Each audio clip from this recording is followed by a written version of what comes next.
এসব কম্প্রোমাইজ করে লাভ হবে তো? সব হবে। দেখ, মিডিয়াকে পটিয়ারে ভালো লেখা যাবে, এবার মন্ত্রীকে ধরে পুরস্কার। ওই সরল জাত না, জননীকে রবীন্দ্রনাথ লেখা বলে চালা, আরো দেখবে। পুরস্কার বা পানু হলে না বাকি সব সিনেমা উঠে যাবে। এই যে পুরোটা একটা প্যাকেজই। দর্শক আসলে আমাদেরকে পর্দার এবার থেকে বিরাট কিছু একটা ভাবে, মাথায় আমরা বুঝতে পেরে গেলে বাংলা সিনেমা আর বাংলা মদ এগুলো পার্থক্যই নেই। তা বলে সব নাচ গান ফালতু ব্যাপার শোন।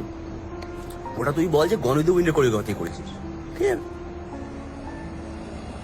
কি যে হচ্ছে সালা। দেখ তুই দেখ আমাদের দর্শককে বোঝ। বাড়িতে রবীন্দ্রনাথ, সত্যজিৎ রায়, রবিশঙ্কর, কিন্তু তুই কম্পিউটারে খুলে পার্সোনাল ফটোটা দেখ, সালমান, হিমেশ, পানু, তুই তোরটা দেখ। বাট সালা আমার সব নেই, সালমান আছে। ওই তো ওইরকমই তো। দেখ তুই দাদা কেন ডাকা শুট কর, ক্যামেরাটাকে একটু একটু একটু একটু কাঁপিয়ে শুট করতে হবে, রবীন্দ্রসঙ্গীত দিতে হবে খালি গলায়, তার মধ্যে একটু শক্তি চালিয়ে একটু মেখে চটকে তুই খাইয়ে দে। পুরোটা সার্কাস। কিছুই বুঝি না। অবুঝদের জন্য সিনেমা মনে হচ্ছে, বোঝা বুঝির কি আছে কি